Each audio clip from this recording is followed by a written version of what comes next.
Le cinéma italien en deuil. L'actrice Monica Vitti, qui a illuminé de façon magistrale l'œuvre iconique de son compatriote, Michelangelo Antonioni, avant de devenir l'une des reines de la comédie italienne, est décédée ce mercredi 2 février à l'âge de 90 ans. Adieu à Monica Vitti, adieu à la reine du cinéma italien. Aujourd'hui est un jour vraiment triste, une grande artiste et une grande italienne disparaît, a annoncé le ministre italien de la Culture Dario Franceschini dans un communiqué. Un regard doux teinté de mélancolie, une voix rauque ensorcelante et une tignasse indomptable, Monica Vitti a parfaitement incarné les personnages tourmentés de la tétralogie de l'incommunicabilité, l'Avventura, La Nuit, L'Éclipse avec Alain Delon, et Le Désert Rouge, 4 films qui ont fait entrer Antonioni au panthéon du cinéma mondial, tout en donnant à l'actrice alors trentenaire une notoriété internationale. Le Premier ministre Mario Draghi a salué « une actrice d'une grande ironie et d'un talent extraordinaire, qui a conquis des générations d'Italiens grâce à son esprit, son talent et sa beauté. Elle a fait briller le cinéma italien dans le monde entier », a-t-il affirmé dans un communiqué.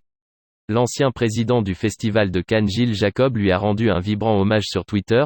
Sublime.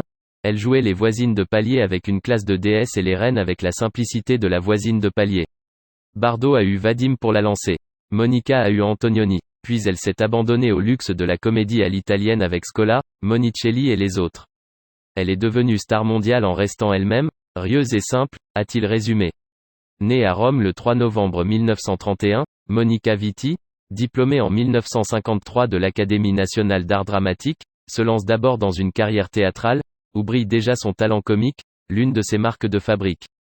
C'est d'ailleurs dans des seconds rôles au cinéma de veine comique qu'elle est repérée par Michelangelo Antonioni, avec qui elle noue rapidement une relation artistique et sentimentale. C'est ainsi qu'elle incarne successivement la Claudia tourmentée de l'Avventura, la Valentina tentatrice de la nuit, la mystérieuse Vittoria de l'Éclipse et la Giuliana névrosée du Désert Rouge.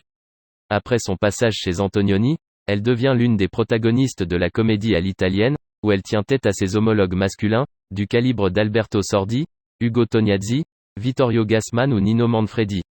Elle brille ainsi en particulier dans La fille au pistolet, un film à succès de Mario Monicelli où elle incarne Assunta, une Sicilienne qui poursuit jusqu'en Écosse l'homme qui l'a déshonorée. Compagne d'Antonioni de 1957 à 1967, elle a épousé le réalisateur et chef-opérateur Roberto Russo en 1995, après 20 ans de vie commune. En 2011, Roberto Russo avait annoncé que Monica Vitti était atteinte de la maladie d'Alzheimer depuis près de 15 ans.